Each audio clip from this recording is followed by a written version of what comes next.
start to a worksheet in a moment here. One of the first worksheets speaks to some of this. But what I've done is separate this into two components. I'm going to talk about some core considerations, and then I'm going to walk you through the classical stages. This is a quality process to do this. You could superimpose on this any particular methodology you might prefer. Like you might have heard of things like functional analysis, datum approaches, critical incident techniques. There's all these types of methodologies out there for doing this. In today's world, usually it's a hybrid of those that you're going to decide on, or you borrow the ideas you want. This doesn't preclude you from using any one of them, but it does recommend that you think critically about a quality process and how it is that you might borrow different ideas from any one of those. But I want to start with some core considerations. And for that, I want you to look at the worksheet number 1, because this is something for you to think about as I'm walking through this. And I want you to just think about your own situation and your own organization for a moment as I'm walking through this. Or situate a case in your mind about a standard that you might produce, whether you're working on it yourself or you're working with the case around it. So as I walk through the next series of topics, they're actually going to align with the questions we see on number 1. So I'm just giving you reference to that, so you might be writing notes linked to number 1. Okay? You might notice on there, and then we'll do some Q&A afterwards. Okay, so the first consideration you need to think about when you're setting a standard is this thing I call a benchmark. What level does your standard have to define? Some occupational standards are quite explicit. They're defining entry to practice. By the way, many standards in the regulatory field define entry to practice because they want to make sure that people are safe and know the basics to be able to do their job safely and well. They often define entry to practice. Things like the new essential skills for Nova Scotia would fall into this category of foundation areas. Other standards might define someone who's fully qualified in the field, an expert, someone who, the words I use here, is competent in their field. Again, there's lots of different languages around this kind of description, but bottom line, there's a whole continuum here that you've got to think about. Where does your standard need to be benchmarked? It can be anywhere along this continuum. It depends on your issues and your needs. We haven't gone through all the issues and needs yet, but just for a moment, think about that and try to imagine where you might be on this continuum. You'll plot some ideas as we go along here, start to formulate a bit of a picture, you'll negotiate and change things as we move along. Sometimes these things are hard to answer if you haven't defined your needs well. That's something we'll come to. But pretend you're trying to imagine where it's going to be and plot yourself on that grid and work with that as an opening premise. Okay? Second kind of foundation question you have to ask yourself is, what is the domain? All this time I've been saying occupational standards, right? But in a way, what I'm saying is, well, what exactly is going to be continued? Where does it start? Where does it end? What's in that box? Is it an occupation per se? Well, maybe. I don't know. It depends. Depends on what you're doing. In the better words, really, it's referred to as a domain in the literature, or in a more lay language, it's often called the field of practice. What is in your standard?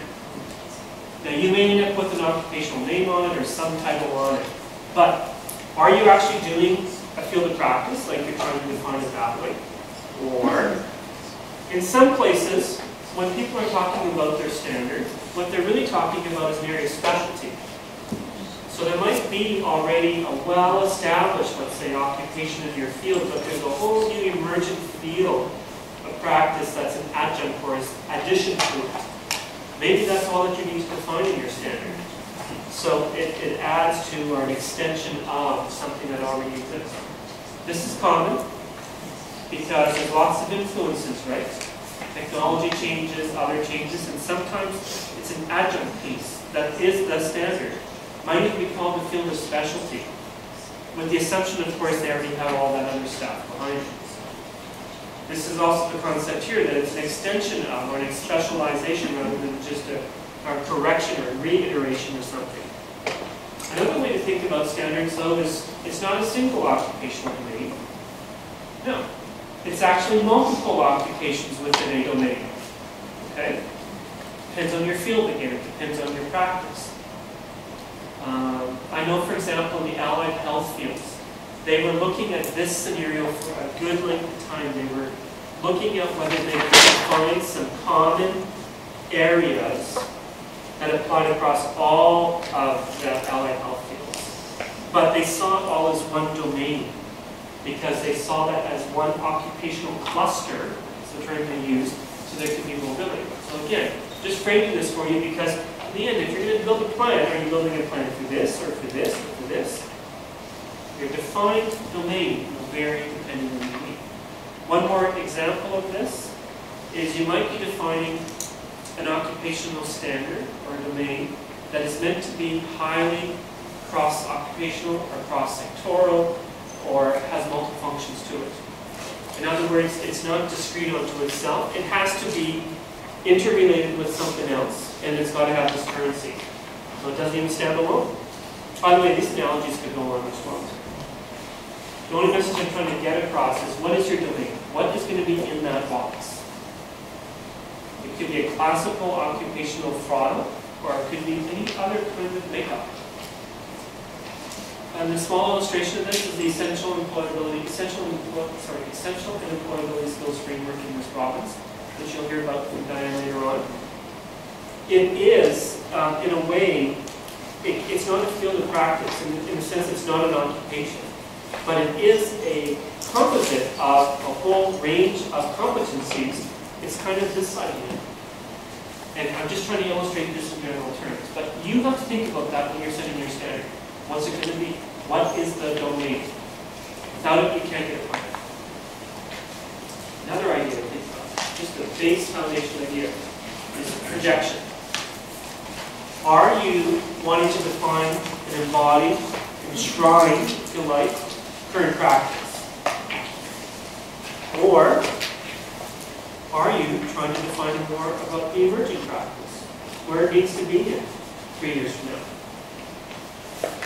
This is a huge debate that we need to think about. It depends on where you are sometimes in terms of your issues in your labor markets.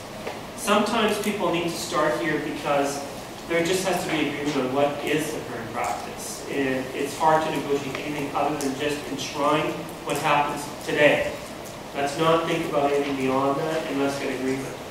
But a very large portion of practice we see today is really around emerging approaches. The standards have a shelf life. Every 3 to 5 years they get stale. Things change. So if you don't project a little bit, your shelf life is going to be shorter. Also, you know there's some variables that are coming into play. It may not be today's practice, but you have to deal with them. So you might be wanting to think about more a methodology that's supporting the emerging practice. These matter. All these points I'm raising on these ideas matter in your methodology. If you don't care about emerging practice, if it's not a concern, then there's some things in the research you don't have to worry about.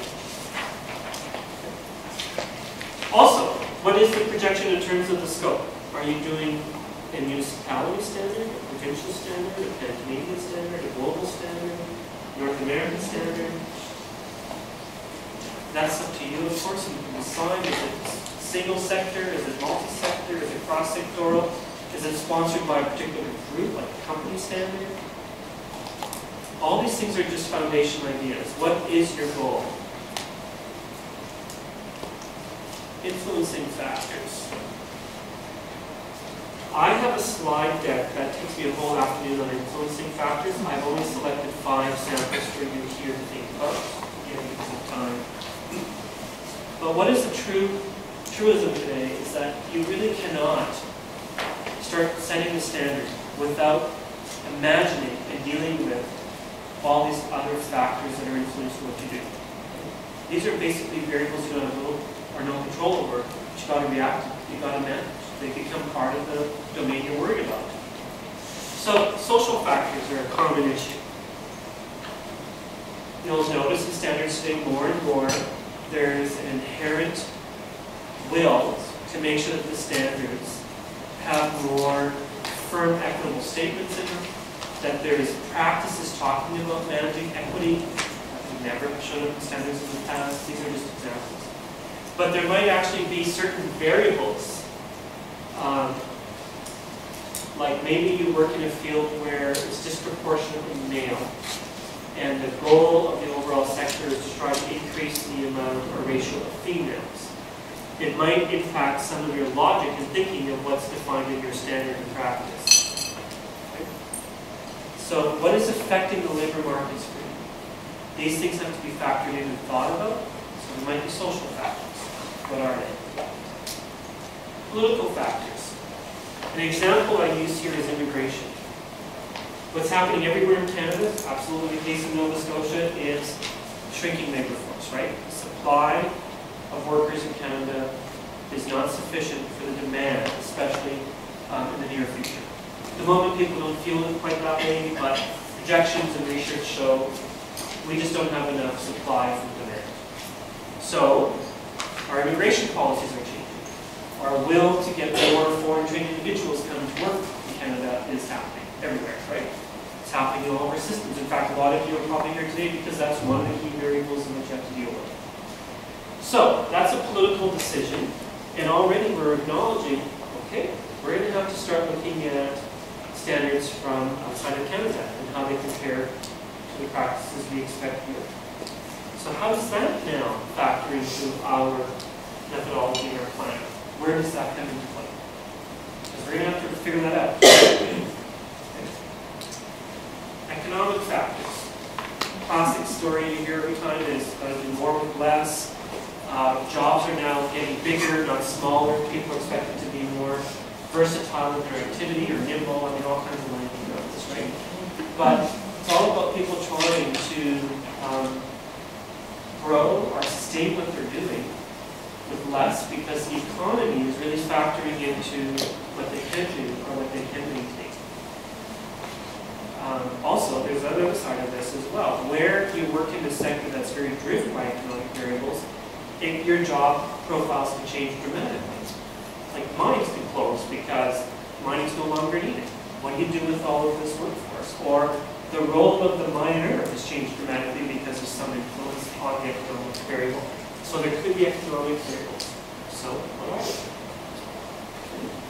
Regulatory ones. Increased regulation is now the pattern everywhere. It's really interesting to see how some of this is emerging. But I think there's, well, I will philosophize with this. But the fact is, regulatory issues do come into play.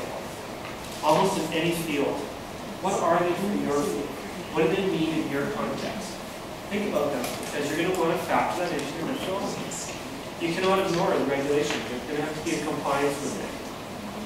I did a project with trappers almost 10 years ago to the day, and their issue was to avoid becoming regulated. And that's another way to think about standards. In a way, they view standards as an opportunity to self-regulate, as they put it. If they set the standard and they could demonstrate that the workforce followed it, de facto they didn't need to be regulated. This was their motivation, by the way. So I'm just using that as another glimpse of the concept of that. Environmental factors are coming into play more and more. Our council, for example, I put on our board table some time ago that whenever we do standards now, we push this on. We try to get more sustainable practices embedded in any standard we produce. And we know, by the way, our market doesn't do it well enough, or could do more. But that's put into our methodology. That is a deliberate line of inquiry and research that we do in trying to push that. So the fact is, it is around us. We do have to be in compliance with it. We do need to strive towards it. How does it affect you? Should it be factored in? This list can get much bigger. These are just lovely big circles to give you some inspiration around this. But now you can see there's some complexity building into here, right? Am I starting to make this feel daunting, over daunting? Pretty logical though, right?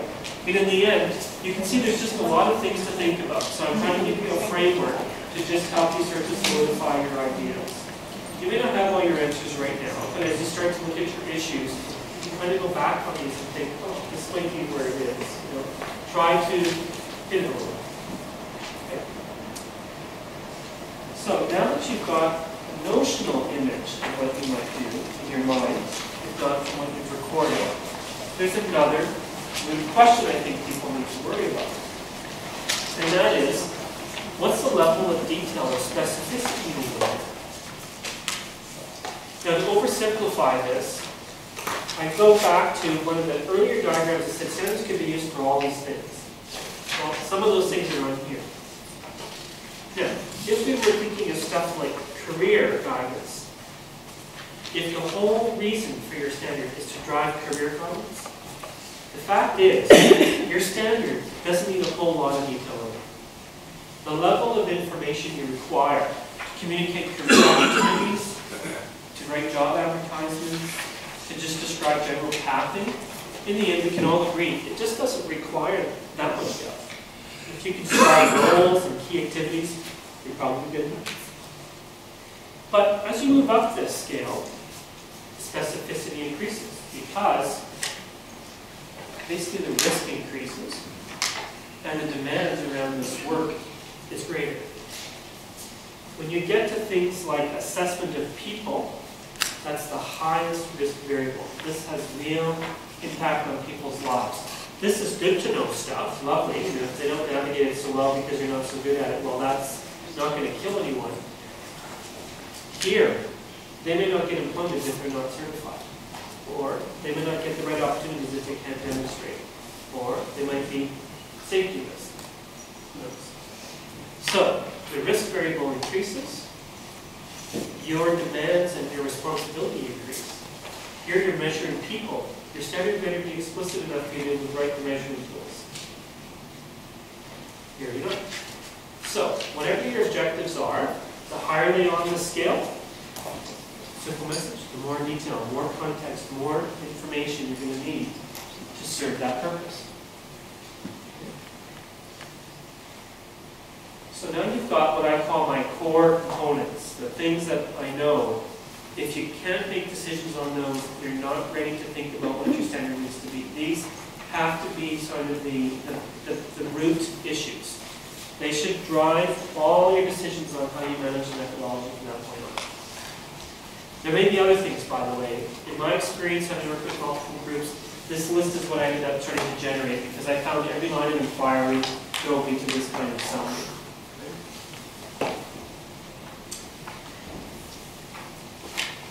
So, next thing, I'm going to give you some time at the tables to do now for a moment. You've got a global appreciation now of what a standard can be and what it might contain in general terms. And you've got some building blocks to think about what it's supposed to have. And you've got some principles. Okay, so now, who needs to be involved? That's my core question.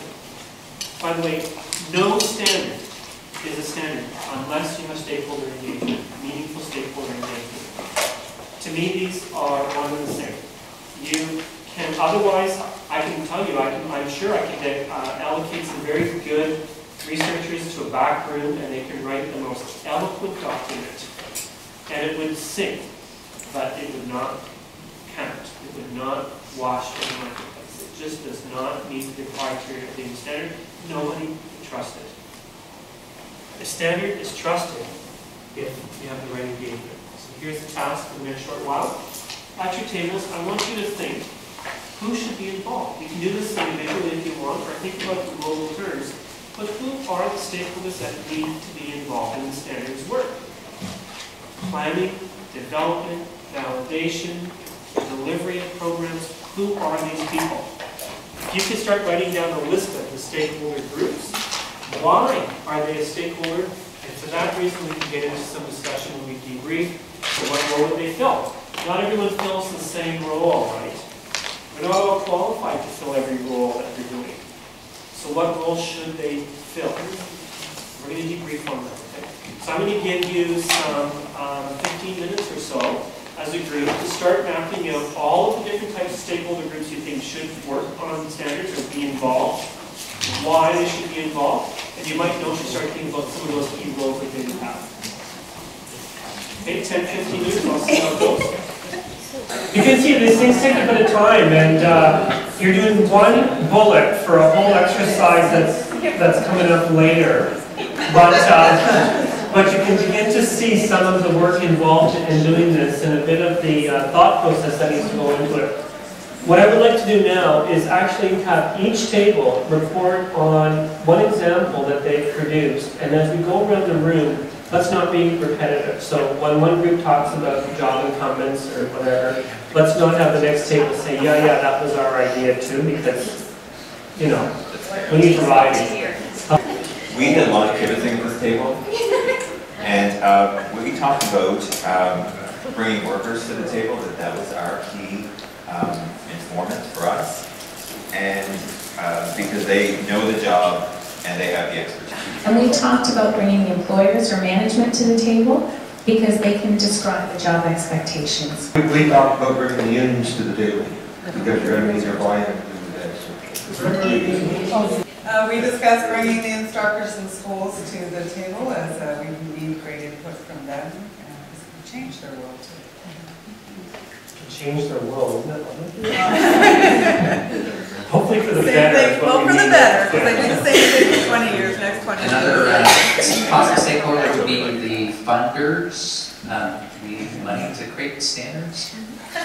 We talked at our table also about including consumers as perhaps a stakeholder, depending on the nature of the sector. The consumers or the user of the end product. Yes. That is, by the way, a more and more prevailing view to include the consumer or the client as part of your stakeholder mix. Now, the fact is that all of the stakeholders you identified are probably the most classic categories you can imagine. As you know, every sector is also going to identify very specific ones that they know need to be there. I'm sure some of you thought, oh boy, if we did this, I would make sure I invited X. Whoever that person is in your sector that you know is the kind of go-to person, or the influencer, or the one that you know if they're not there, you're going to be in trouble. So we're talking about individuals, we're talking about associations, we're talking about people affected by the standard in any way and form. Now, what's also true is their roles are all different, right? Like why you invited them there is quite unique. So really, if you think about it quite simply, that means they're going to have different responsibilities in this process. And your job is going to think about what are those responsibilities and what is meaningful for them. You don't want to put them in roles that they're not fit for or that are not useful. They have to contribute in a right way, right? And maybe they have to tell you what that way is too. Maybe you don't even know all of the ways.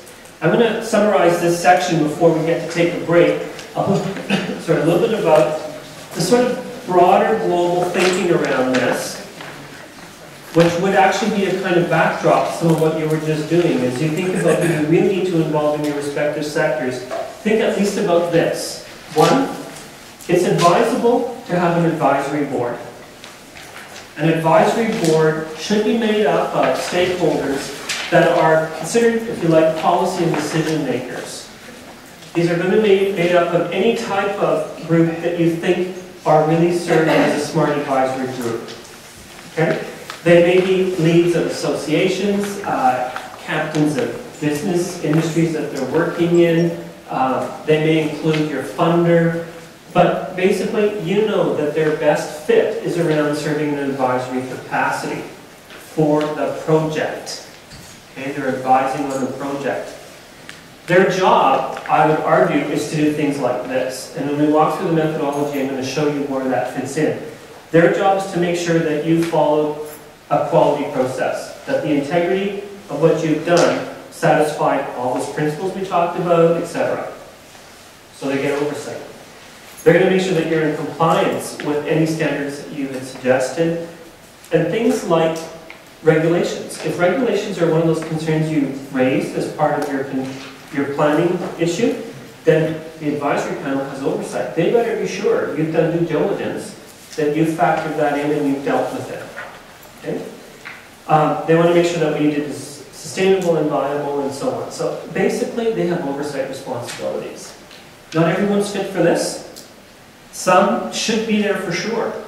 I would assume things like the funder is going to say, well, that's where I belong because, after all, I have to have some oversight. So this is a general definition, but you might want to think about at least that camp. Who would they be? The reason the circle is a bit smaller because it's usually, a handful of people. You don't need an army. You just need a good representation that should be at that table. By the way, you might have situations where one of them is a legal expert and that's all they're doing, in a way. Or one of them is just, head of an association and they have a very specific thing that they're looking for in that group. That's fine. But who do they need to be in that group? The larger group is really what we think of as a technical committee. Again, this can go by multiple names, but these are, in effect, subject matter experts. The reason I use the term technical committee here is because I don't want to be constrained by the view that this is only made up of job incumbents. That is to say, people working in those occupations you're profiling. It's true, they are a huge body in this group. There's no doubt they are experts in what they do. They should be at the table. But they're not the only experts in what they do. In fact, at times, there are people who are very specialized in components of what they do. Those could include academics, researchers, or people that are just focused on very specific, geeks on certain issues. But if they're specialists, if they are quote-unquote subject matter experts, their role is really on the technical side. Their basic job is to inform and validate, underline the content. Okay? Because in the end, they can tell you what it's supposed to be, and they have to verify it. So one of these two camps are the primary logical spots for nearly any stakeholder that you're going to be able to identify. Still within it, though, you can imagine that people may have very, very distinct roles. Other than that, the other stakeholders that are going to be logical are going to be your project manager or your association that's managing it. They're core stakeholders. They're probably facilitating this, managing administration. You probably very likely have a contractor doing the work I'm describing. Unless you happen to have this competence to do everything I'm describing, you're going to have to contract it out. Okay. So in a very broad sense, minimally, you've got to think about this paradigm of advisory and technical. Where do they fall? What role do they fill? What fulfillment can you supply them? And what role is meaningful for them? So if you think about your plan, at times you're going to have huge resources attached to things like job incumbents in profile meetings. But other ones you might consult strictly with the survey because that is the best way to reach them and it's the most useful thing to do in their context. Okay? So there's multiple methods. Historically, at the national table, a lot of the original work done with occupational standards rarely included any serious work around this kind of side. They often just thought the administrator served that work and that was that. Like, life went on. And the other scenario that often emerged in the early bodies of work is that this category was limited and absolutely limited to job incumbents. And although that was a prevailing attitude for a while in standards work, I would suggest today that it just wouldn't wash, wouldn't be satisfactory in terms of the stakes at hand. There's a lot of scenarios that arose from those deficiencies which are just too risky to manage today. Things like job incumbents, for example, it's true, they are very, very important, but they may not be masters of some of that emergent stuff that you're worried about. Or, I mean, I hate to put it in these words, but this came out of one of my other sessions, where people said, if I have them at the table, all they're going to do is tell me what they didn't do well already. Like, just reinforce that habit. Because there is some of those prevailing attitudes out there too. It's not that they aren't good at what they do, quote unquote, it's just they may not be doing it the way it needs to be done anymore. There are lots of changes out there. So, stretching that and making sure you get real experts matters. In our own sector, by the way, in the culinary standards, there's two examples I want to illustrate. In the culinary standards, when we brought our technical committees together, I remember an afternoon I was called in, there was a big issue, our chefs were all meeting, and this was our national committee, and they couldn't get consensus on the temperature that it was described that the meats had to be cooked at. And there's a list of different types. And the debate ensued, and it was a difference of 2 degrees. But there could be no consensus. They all argued that their own provincial requirements versus the national health code were different, blah, blah, blah. There was no way to get agreement on it. Well, there's an example to me that our committee didn't have the right players, or not enough of them. Who did we result on? We went to a pathologist who specialized in the defining of those temperatures to get a statement about what it should be. And that's what shows up in the standard. Not what the provincial code said or the federal code said, because they weren't even consistent. And you see, that's a subject matter expert who you can rely on. I can tell you another example that I remember, and we have never had to do it again, but I think about often. It's when we did guiding. Back in '99, we had some guiding standards meetings. It was an update. And in Saskatchewan, it was adamant that we had a specific panel of technical experts who were elders, who operated and functioned on their own, not with the others, who had to have a say in the standard. And there was a special arrangement made around that, but it made all the difference. Because they were considered as technical subject matter expert, but they also have to work in a unique way to feed into the standard. So I'm just using those as examples. You should think about that carefully. So your work plans become very robust when you start mapping out who needs to be involved against all these stages and how is that going to work. You can just imagine how dynamic that can be, right? Who likes working with spreadsheets here? Okay, see? This is important because spreadsheets are the golden rule to help with this kind of thing. The other thing that I often hear from people, and I know it's been our experience as well, is even if you do your best planning on stakeholder engagement, someone is going to come out of the woodwork and say, how come I wasn't involved? So, my little other note about this is one basic rule that's recommended, and it's in that green document as well. It's called disclosure. When you're getting out of the gate to set standards, you should publish in public spaces, your website would be a good example, to state you're about to proceed on the development of the standard. And this is what's involved. It's like an RFP almost. This is what we're going to be doing. This is who we are, blah, blah, blah. Who wants to be involved? If you're interested in being involved, we're looking for people of a certain type. You can define this panel. You can define who qualifies as a technical expert and invite them to send in their request to participate. And if they qualify, find a role for them. But it's another way to go about that, saying at the back end, if they say I wasn't there, you can say you followed due process. You disclosed it, you went after people, you were active, you're sort of missing. It wasn't the idea about being exclusive. You want to demonstrate you were not exclusive. Okay. Make sense? What we're going to do now is, I thought I would shift gears a little bit. I was just thinking that at the break, if I go through the kind of detail I was first referring to before the break, it might just be too much at this time of day. So I'm just going to flip it around to the first thing in the morning instead and go to this subject. They're related anyway, but maybe just a little less heavy, and you'll still feel like you'll need a drink after all this, but at least it won't be so taxing on the mind. How's that? And this, by the way, is an area, again, there's a worksheet on this, number 3. I always put a diagram up if I'm referring to something in the book.